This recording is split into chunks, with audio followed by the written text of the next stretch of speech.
The invisible revolution. Saving our water. Hey everyone.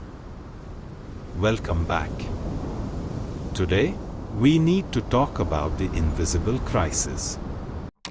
We see the plastic bottles, sure. But it's what you can't always see.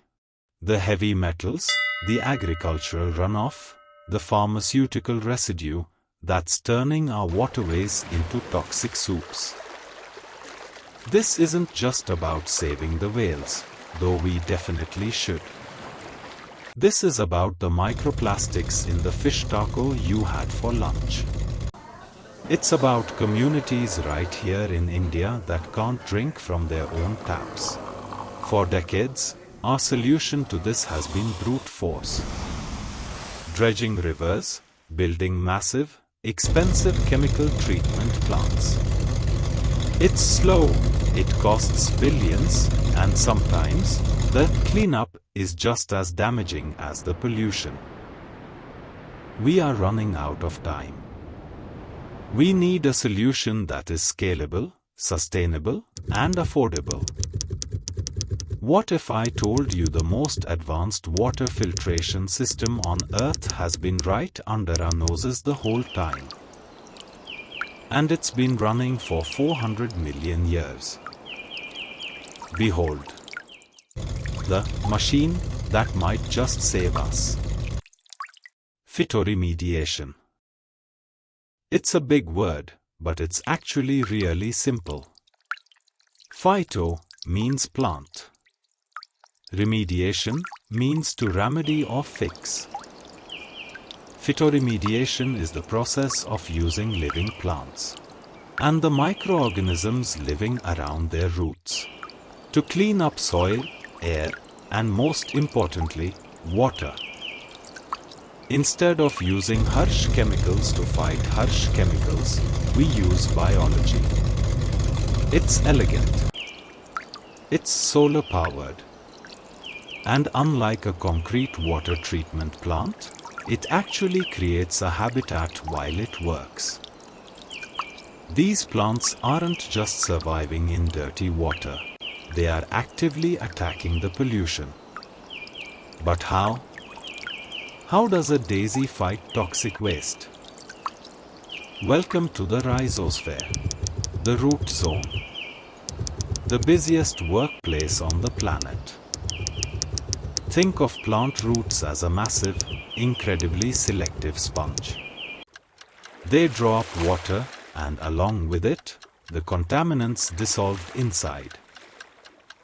Depending on the plant and the pollutant, three main things happen. Phytoextraction. 1. Accumulation. Some plants, called hyperaccumulators, act like vacuums for heavy metals like lead or arsenic. They suck it up and store it safely in their leaves and stems, keeping it out of the water. Sunflowers versus radiation and lead. Sunflowers are famous for this. They were used after the Chernobyl nuclear disaster to pull radioactive isotopes out of the water. Phytodegradation. 2. Degradation. The plant actually uses enzymes to break down complex organic pollutants, like oil or pesticides, into simpler, harmless molecules. It's literally digesting the poison. Cattails versus agricultural runoff. Plants like cattails are masters at absorbing excess nitrates and phosphates from fertilizer runoff, stopping toxic algae blooms before they start. It's alchemy, turning toxic sludge into green biomass.